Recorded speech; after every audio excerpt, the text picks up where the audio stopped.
Well, all right, everybody. Welcome back to another episode of Rethinking Faith, where we do challenge the status quo a little bit.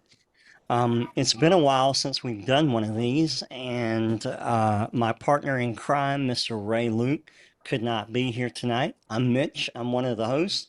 Ray's the other host. He had a prior appointment, but this is a very special night for me. This is a special night in several ways. One is I get to have a chat with someone that I admire a lot. Most of you out there who watch this recording will know who I'm going to introduce you to, but there are going to be some of you that are going to meet Rabbi Gutierrez for the first time tonight. And my prayer, and I hope the drive back to you is that you investigate who he is, what he has done, what his words are, and I hope he becomes as much of a resource and an inspiration to you as he's been to me. The good looking guy, whether he's up above or over to the side there, is Rabbi Dr. Juan Marcos Gutierrez. And I got all of that in within one speech there. Rabbi Gutierrez, it is absolutely my honor and pleasure to have you here tonight. I'm going to have you just say a quick hi, and then I'm going to go through this little bit of a list of education that you sent to me to let everybody know that you did finish high school. And so I'll hit that up. But if you could just say hi to everybody real quick, and then we'll get this thing started, man. Well, let me say thank you, Mitch, for all the just a wonderful introduction. We've interacted before. I think your wife was one of the first persons that I found out was reading Killing the Torah. So she gave me like a little bit of accolades for that. I think in some kind of a podcast or something. All right. So I'm always grateful for that, and I just want to say hello to everybody and thank you for having me. It's an honor. By the way, that's one of your best. Okay, that's a go through like every couple of months down the road. That's a great one to go back through. For those of you that want to know a little bit about Rabbi Gutierrez, he went to the University of Texas at Dallas at the Eric Johnson School of Electrical Engineering, where he did earn a Bachelor of Science in Electrical Engineering. I'm not going to give the year that you got that in because there's a few out there that will have to look a little bit back. Then he went on to Siegel College of Judaic Studies at Shaker Heights in Ohio, where he earned a Master of Arts in Jewish Studies. And then I believe he went on over to Spertus Institute of Jewish Studies in Chicago, Illinois, and got his Doctor of Science in Jewish Studies. Is that correct? Yes. This was back in about 2015, and just before that, in 2011, he was at the American Seminary for Contemporary Judaism, the Yeshiva Misalat Yesharim, where I believe you were ordained. You went through your rabbinic ordination program. Okay. Yes. So that's kind of cool to look at. That's quite a path that you've taken, and that's what's going to lead me into this first short question. Is I want you to give us a little bit of an idea of, because a lot of people out there know my path, a lot of people know Ray's path, but what was the path that got you from point A to today? And we'll see how that matches up with a lot of us. So just give us a little bit of a brief background as to where you came from. All right. Yeah. So I'm a native Texan and proud to be so. And it's interesting because my family comes from a Sephardic background. They are descendants of what we call Anusim. They're back in medieval Spain. There were large numbers of Jews who were forcibly converted to Christianity, and they sort of feigned this kind of dual identity, where they preserved some Jewish elements, but they would also maintain an outward shell of Christian identity. And many of those individuals came back to Judaism over centuries. And my family is part of that history.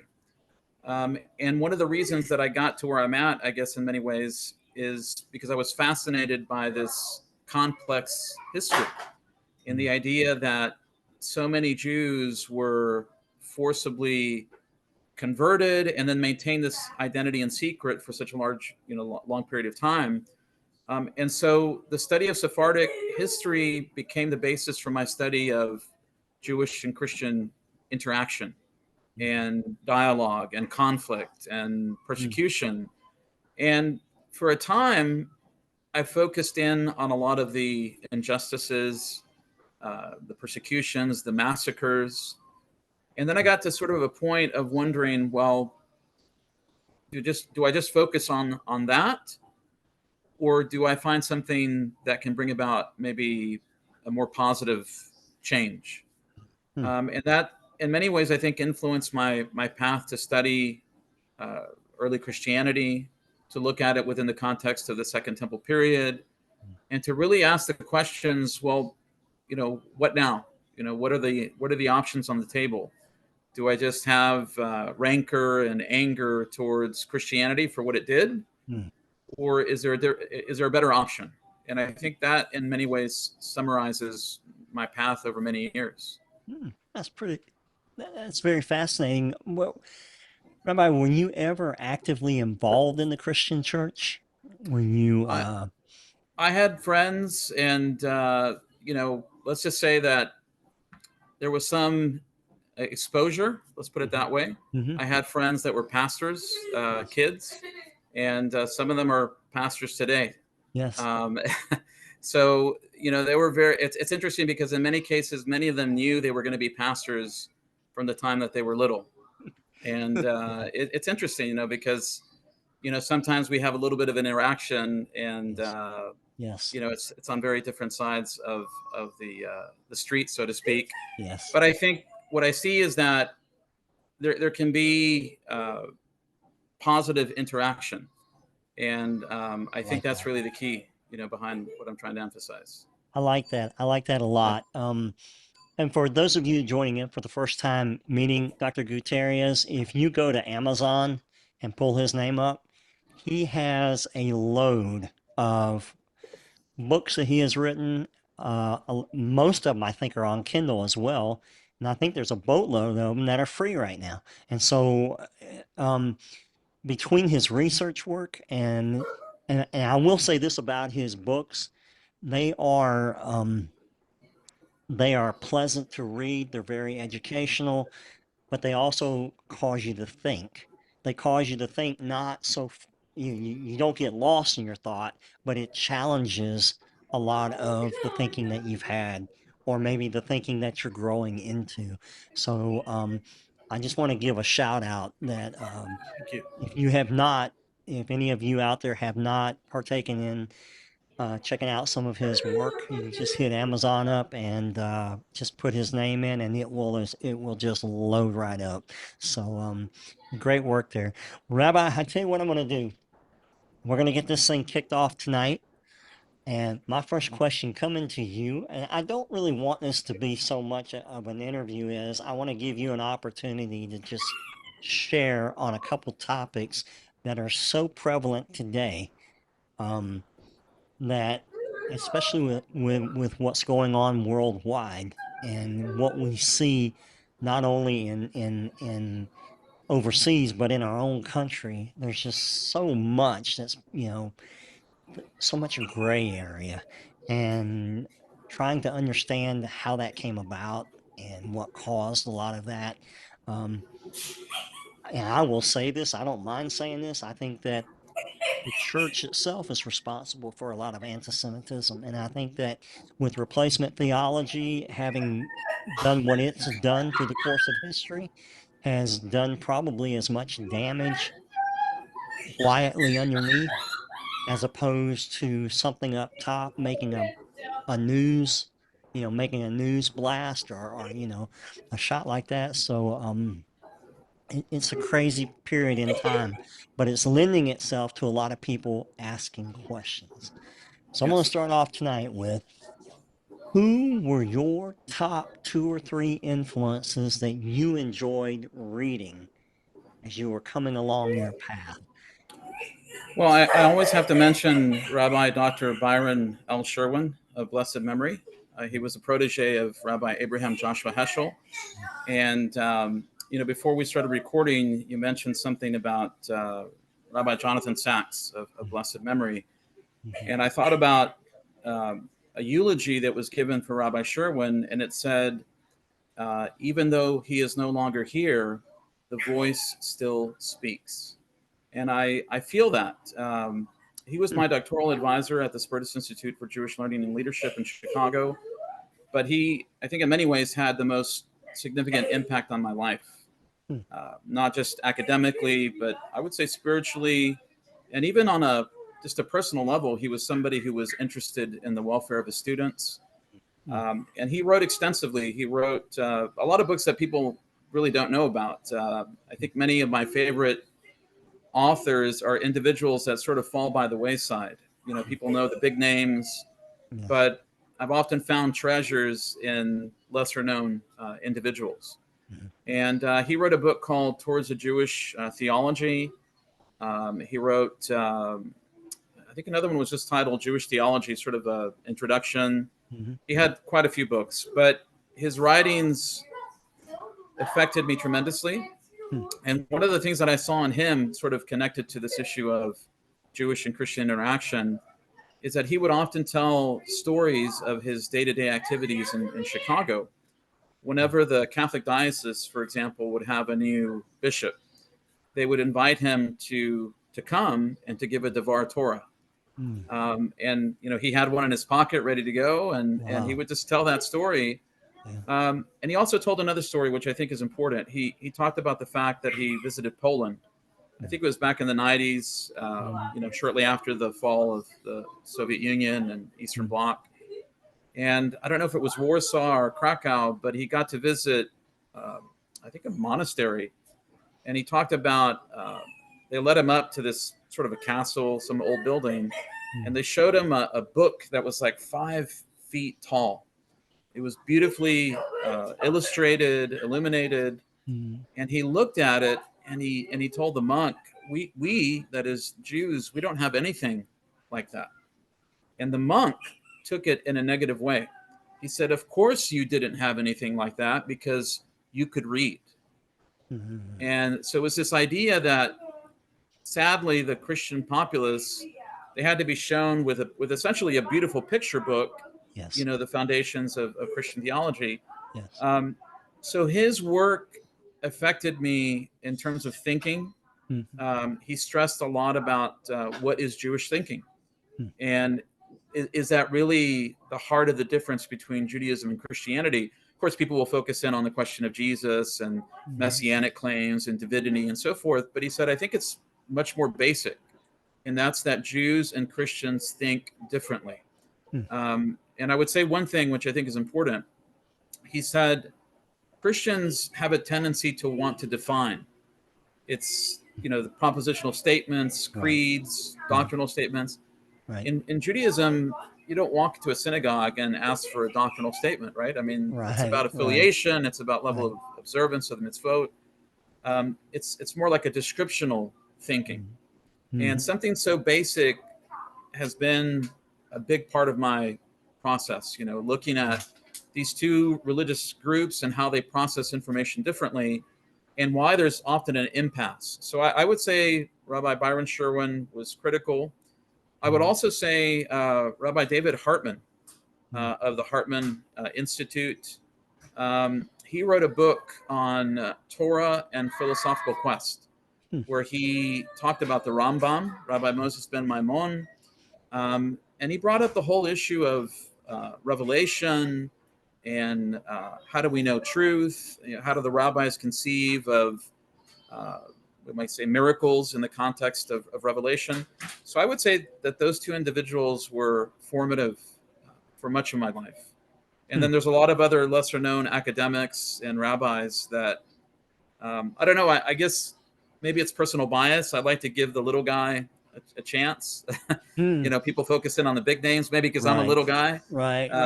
But you find these treasures out there, and sometimes they get drowned out by the big voices. So that's wisdom. because my wife, her, she was a history teacher, and all throughout her 35 years within education system, she never stopped.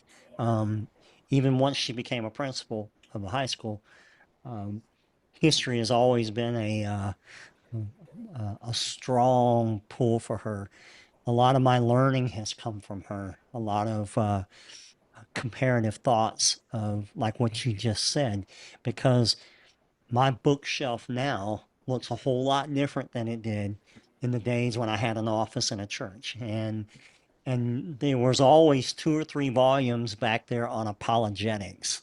And that's what you were just talking about, needing that black or white answer, needing to be able to say, this creed, this is it, this is how it works. There's no if, ands, or buts about it. You don't argue about it. You don't discuss it beyond, what you're allowed to discuss before you are labeled a heretic. So, that was something, Rabbi, that was extremely enlightening for me. Was that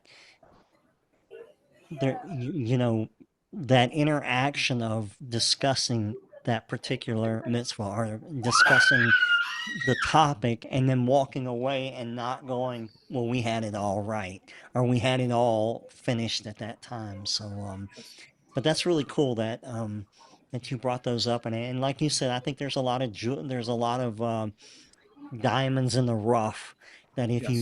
if you don't get down in there and find those small nuggets, those people that you haven't heard about. Um, I'm a huge fan of Rebbe Nachman, and it just seems like every day I find something new or something, something precious that he is hallucinating on, and it's amazing. Well, here we go. Are you ready? Yes. Let's All go. right, man. Let's warm it up. Um, what are your thoughts, having been at this a lot longer than me, and having seen how things have evolved? But what are your thoughts about non-Jews and their connection and their desire to have a connection with Judaism? Well, this is a very fascinating question because, in addition to my works, my written works and interviews, things of that nature, I'm the rabbi of a small synagogue, and it's growing. It's exciting for us. My wife and I got married back in 2011. We moved to Grand Prairie in 2014. Grand Prairie is a small city between Dallas and Fort Worth. I Mhm. call it Synagogue on the Prairie. And There you go. there was nothing here. I mean, there's nothing Jewish except, us and a few families, but Yeah. our community has grown in the last 2 years significantly. It's exciting for us. But the reason I mention that is because we have people contacting us. Even today, before we got online, there was somebody that reached out to me and said, I'd like to visit, and they told me about their background. And I gave them sort of the lowdown on our synagogue. It's traditional, it's not messianic, but, we're very open, we're very secure in our identity.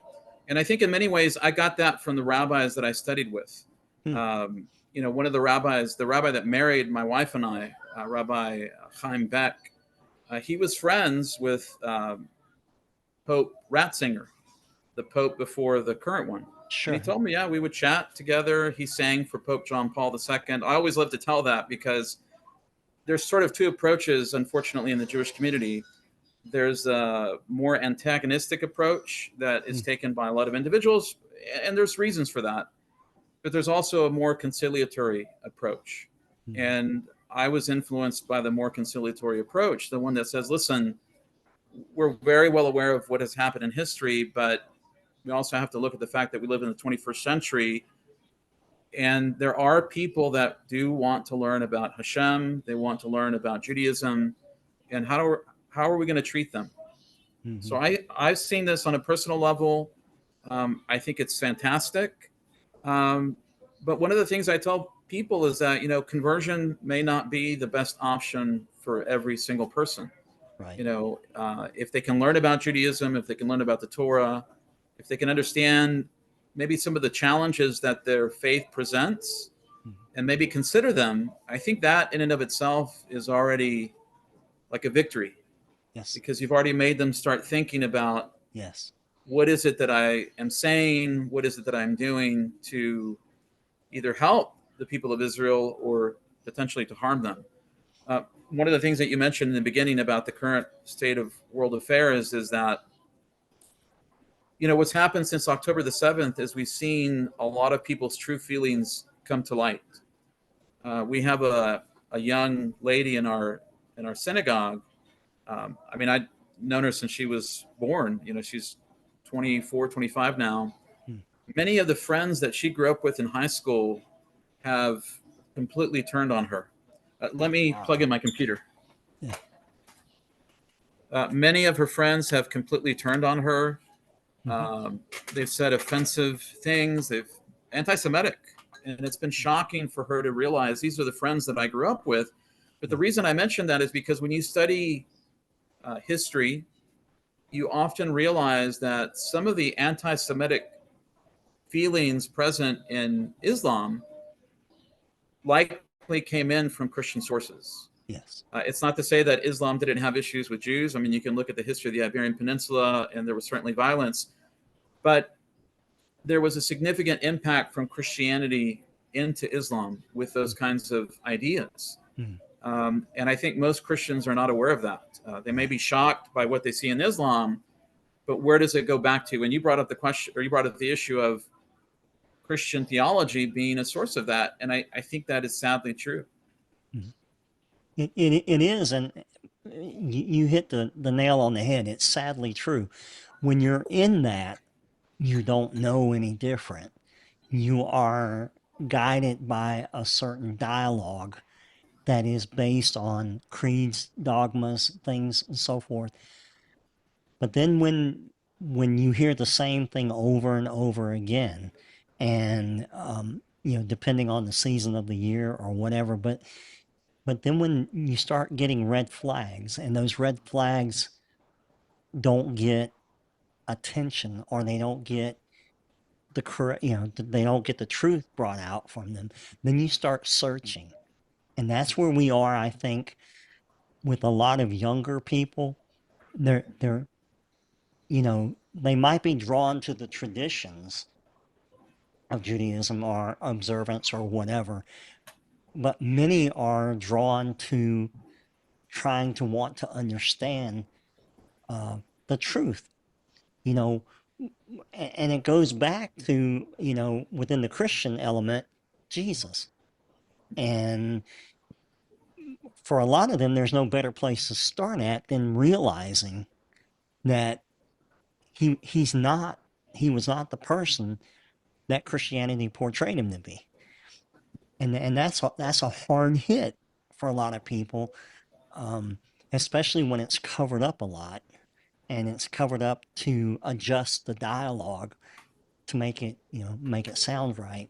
But in in your in your work and in your discussions with interfaith dialogue with people from, because there are some that would say, like you would have an open door, an open heart, an open mind to someone maybe like myself that would want to come and observe. But then there are some that go, I will talk to you, but I don't necessarily want you coming and polluting the message, or coming We in had and breaking it. And I get that. I completely 100% understand the thought behind that. But we're in a world now where it's a phenomena of growth. yes. And so, just like back in Paul's day, you know, what do you do with us? And, do we just, are we left to just, create yet another pathway? Or, so if you can expound just a little bit upon your thoughts of the interfaith dialogue that you see today, or that you're a part of, and how does that make you feel? How do you want to respond when you get into those types of dialogues? Um, and how does that develop more for what you may want to write about, or you may want to address? Just briefly, what are your thoughts on that? Well, I would say that the first thing that I would consider is that it often gets me into trouble because in the Jewish community, many of the topics that I write about, even if you read the books, they're very clear that it's a historical overview. I might put a story in there, something that I think is relevant, but a lot of people feel uncomfortable with that. Mm-hmm. I wrote a book called Judaizing Jesus, Mm-hmm. and it really didn't have anything to do with Jesus per se. It had to do with radical Jewish approaches to understanding Christianity, Yes. rather than they're all idolaters, they're Right. Right. anti-Semites, but which Right. I understand all of that, Right. and some of the response I got was very emotional. So I'm very keen to understand that, but I think that we have a choice. In the Jewish community, we can either understand people and respect them, or we can unintentionally create a new generation of anti-Semites. I know that sounds odd, but Mm. we had a situation about a month ago where someone contacted us and said, would it be okay if I came? And they told us, I'm not going to mention what synagogue, but there was a synagogue in Dallas that said, you're not welcome. Right. Now, maybe they're justified because of security concerns. Maybe Mm. they're justified because they've had, like you said, maybe somebody came in and started passing out tracts, or, Right. who knows, Right. right? Right. But we see that as an opportunity to say, yes, you're more than welcome to come. 90% is going to be in Hebrew. Let me help you what page we're on, etc., with the Mm. Siddur. But it's an opportunity. And I think we have that responsibility. And in many ways, I think a lot of Jews don't know what to do with those kind of scenarios anymore. Um, you know, there's almost a fear of being seen as proselytizing people. Mm-hmm. But at the very least, I think we have to have open doors. And some people are going to just sort of filter themselves out. Some people just want to see. And I think even that in and of itself is something positive, because they might have an impression of Judaism that is completely wrong. Mm.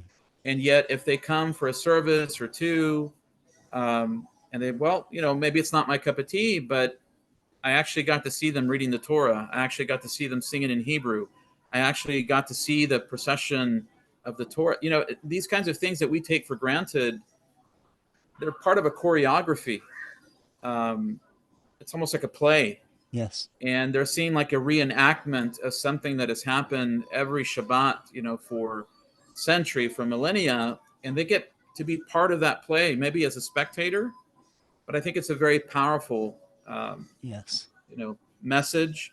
Mm. And if you want to go back to the Second Temple period, that's why non-Jews were attracted, to the synagogue. It was something that was unique.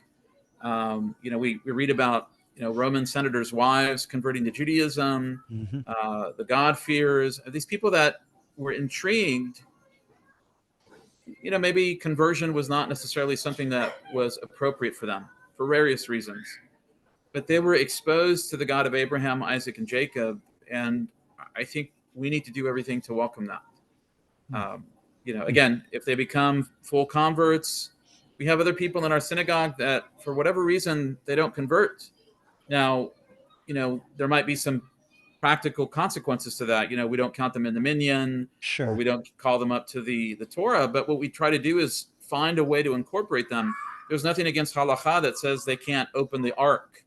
Honor them in different ways that we can find. But I think we have to respond to that in a positive way, or we risk, creating a group of individuals that are disaffected, and Mm. maybe they're on the edge.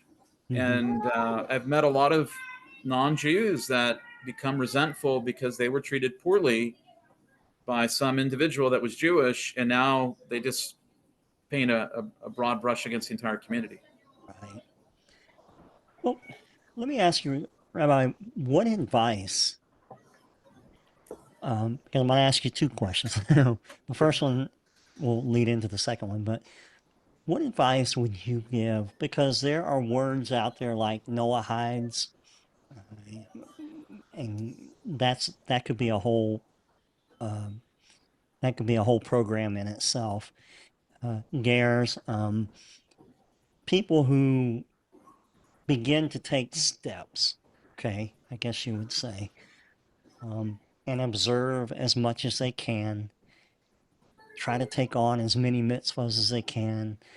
What advice would you give to someone who walked into your door, who just, and you knew that a month earlier this person was involved with the church, had been involved with the church for decades, had generations prior to them that was involved with the church?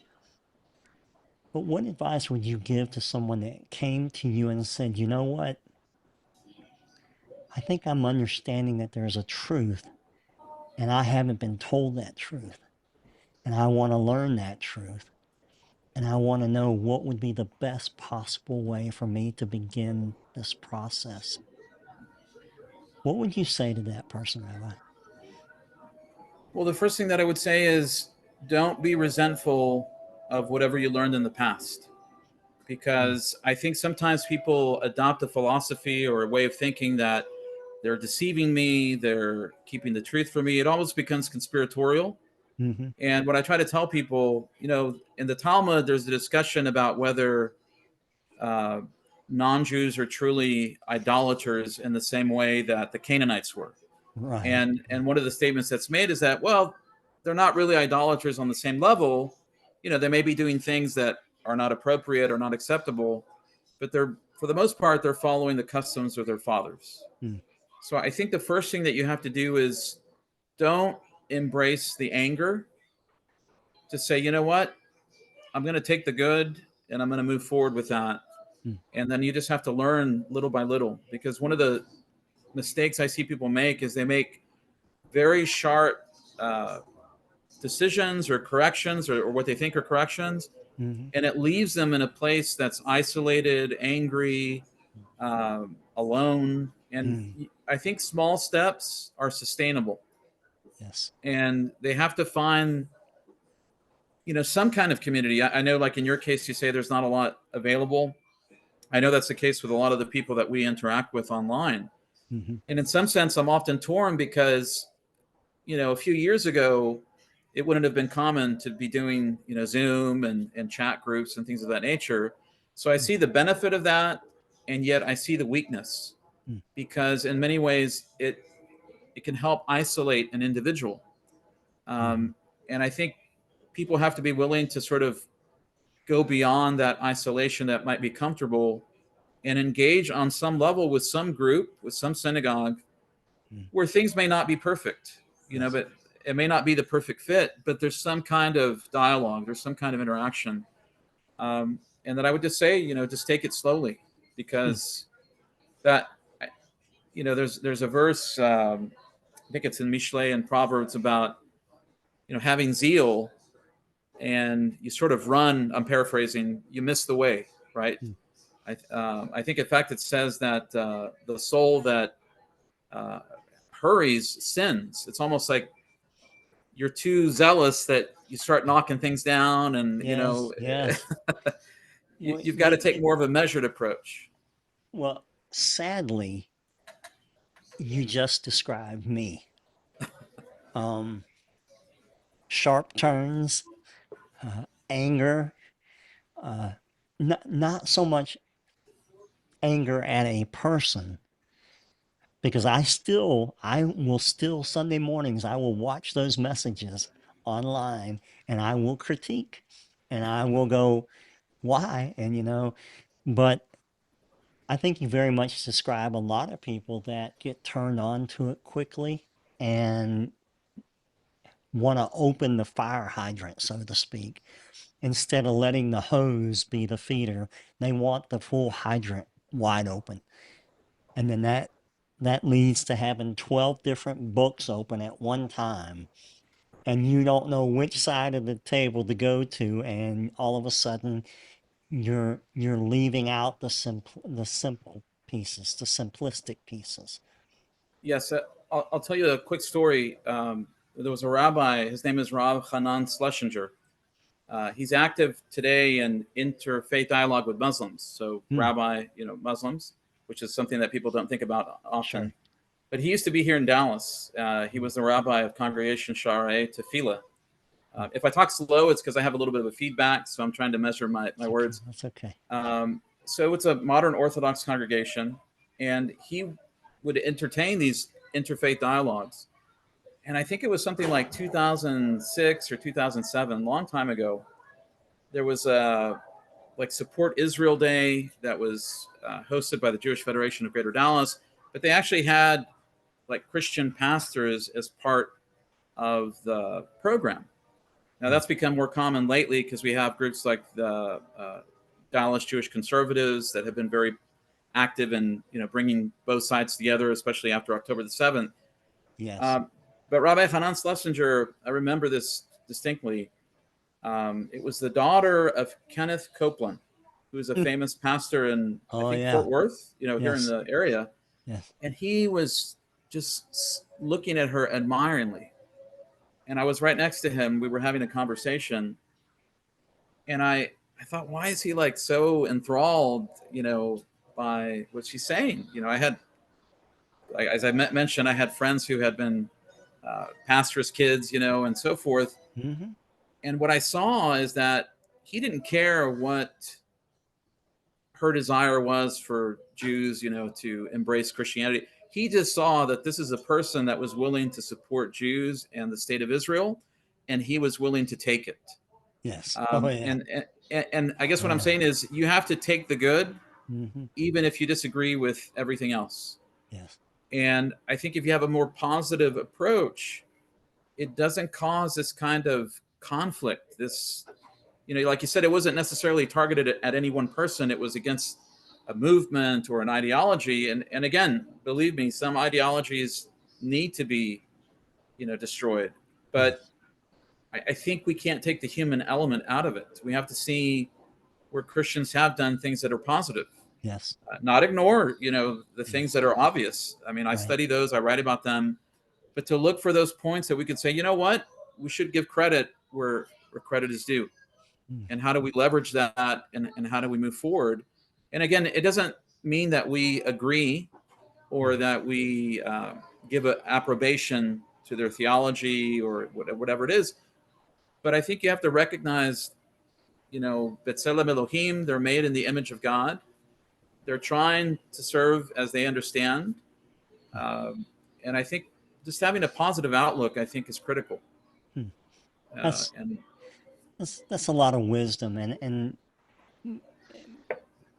I- when I look back over the 15 years that I started this journey, um, I took a lot of detours, and I took a lot of you know there was a lot of wordplay and a lot of just you know speak it but you don't absorb it, and that's something that's so different about core Judaism as opposed to what I grew up with, but what I was a big part of my life for a long time. Uh, there, there was not a lot of depth. I mean, it's like going to a psychiatrist when that's something you've done a lot of, is cared for people that way, and then all of a sudden you walk into a psychiatrist and you know exactly what to say, and you know what the workbook is going to be, and you know how to get around certain things. And that was the way it was for myself in that environment. But within Torah Judaism, you you can turn to the right just slightly and take a step, and you can go off into the depths of knowledge that you had no idea existed.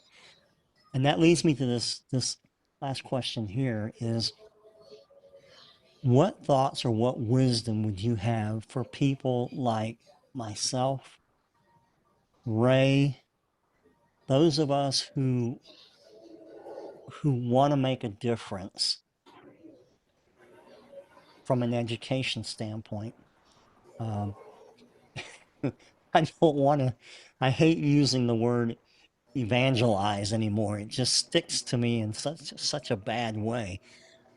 But when we are confronted with people who are seeking and people who are asking those correct questions and seeking, what advice would you have for us?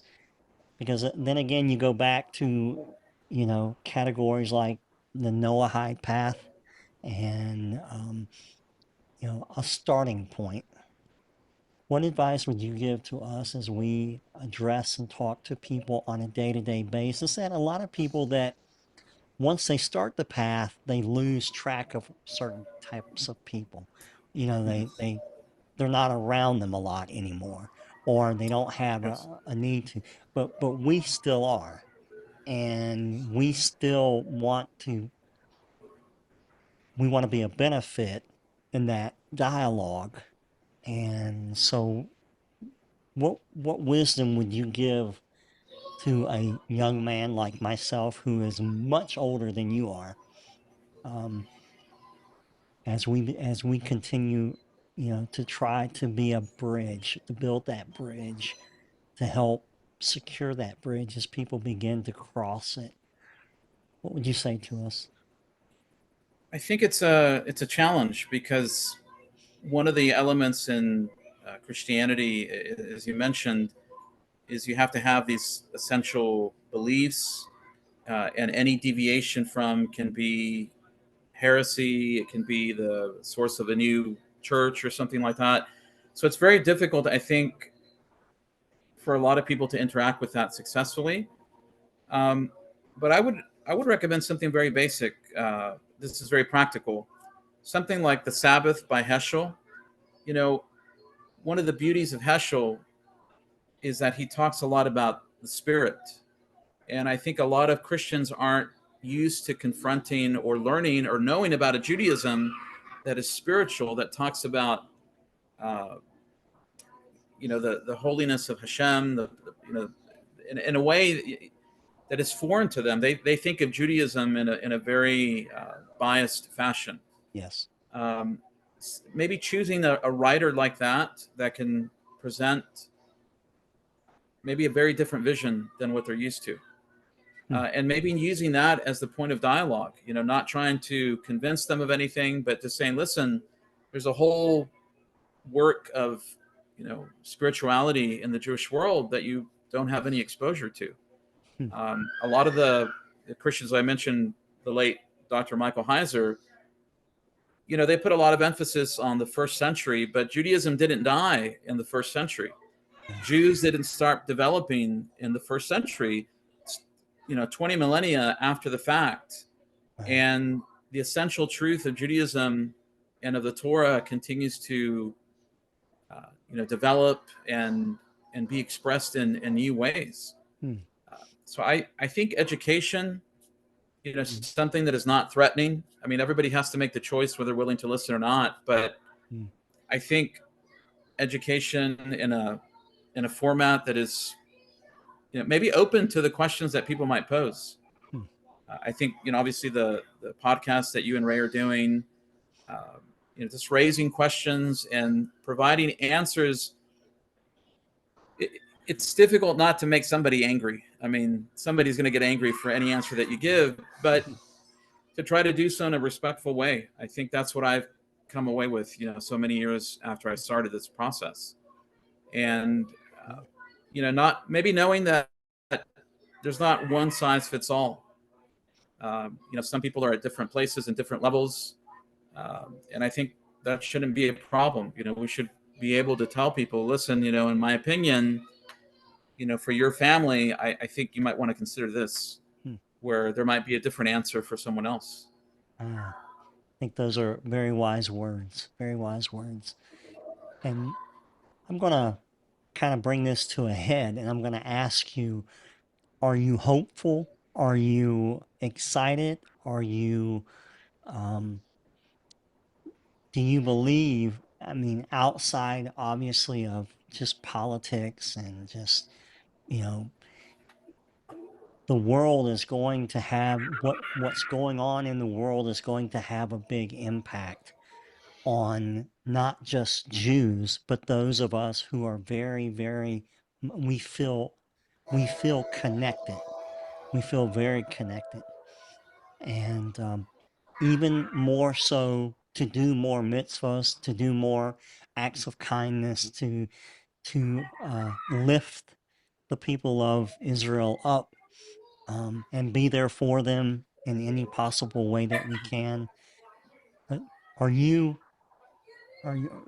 are you encouraged with this phenomenon that's going on with this desire for people who are realizing that the truth of Torah Judaism is completely separate from what they may have grown up with in generations, and they're getting turned on by it, and they're wanting to make a difference for a culture of people that are under persecution, unlike they have been since the Second War.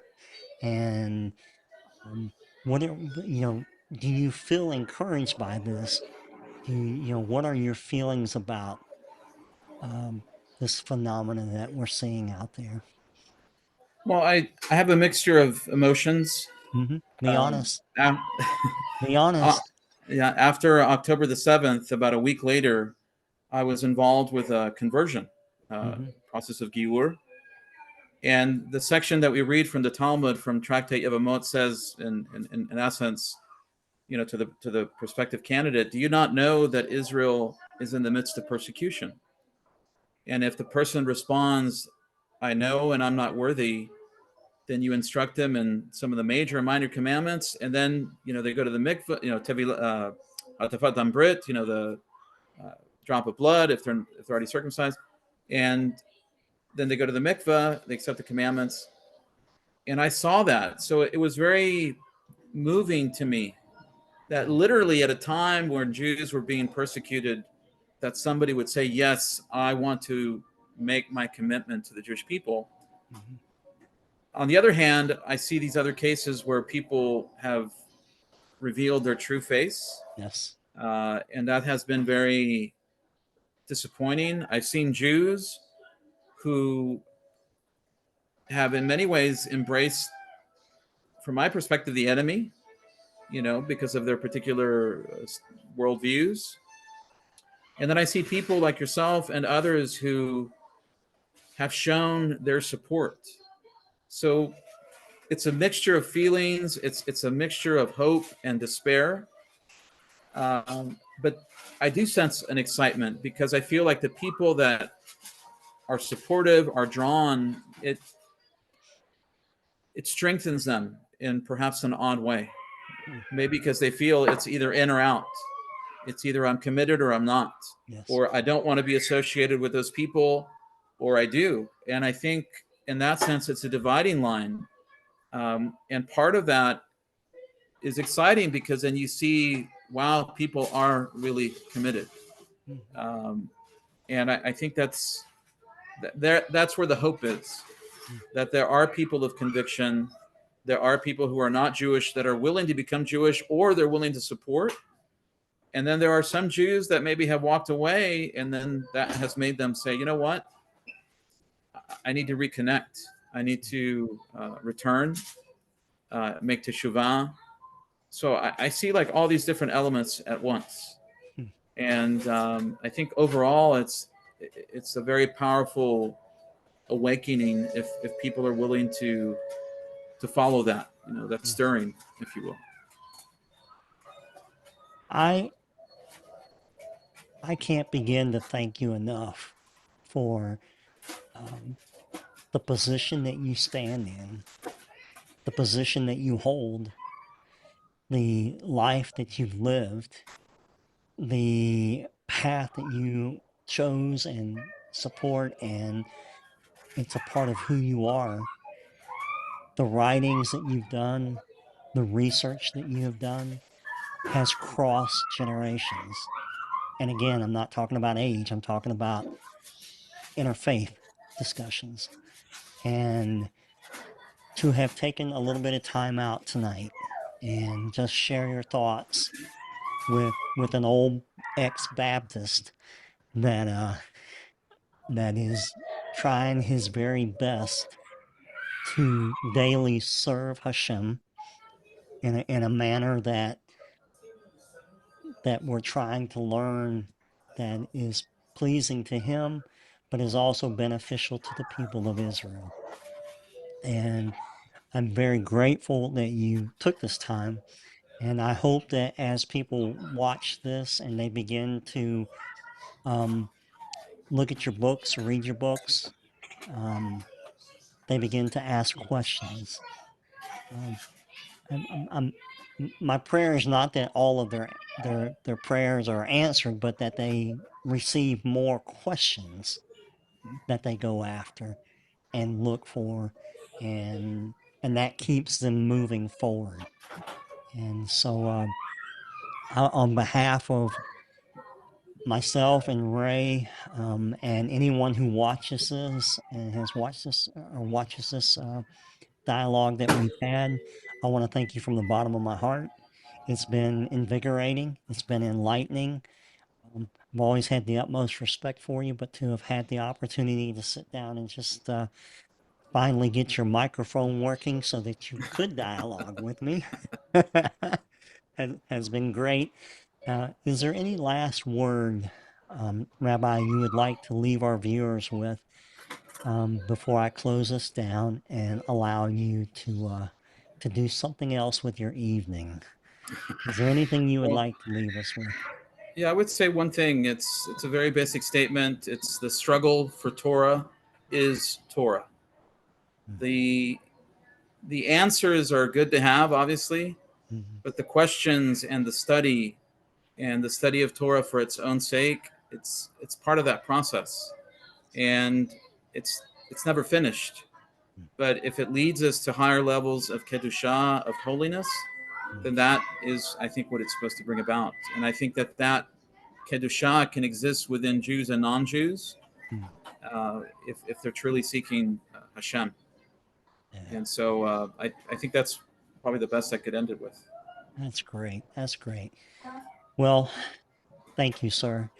And Thank for you. those of you out there who watch this and have joined in on this, blessings to all of you, to your families, to those that you are in discussions with. And we hope you share this with someone. Again, I can't reiterate enough. Check out on Amazon. Check out some of the rabbi's books, works, some of his research work. Just some really, really great stuff. And we have a My special guest coming in tonight. Say hi to the world. Say hello. Say hello. What's up, man? How are you? Oh, he can't hear you. Okay, well, Yeah, just tell him I'm yeah. glad he jumped in. Tell him I'm glad he jumped in, all right? Okay, Mr. Moore. Ah, well, I've thank you got three of again. them. I figured one of them was going to come No, in.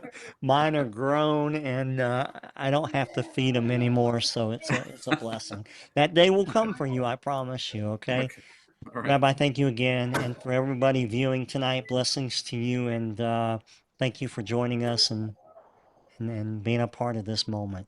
And sir, blessings to you as well. All right, Thank you. thank you. All right, so.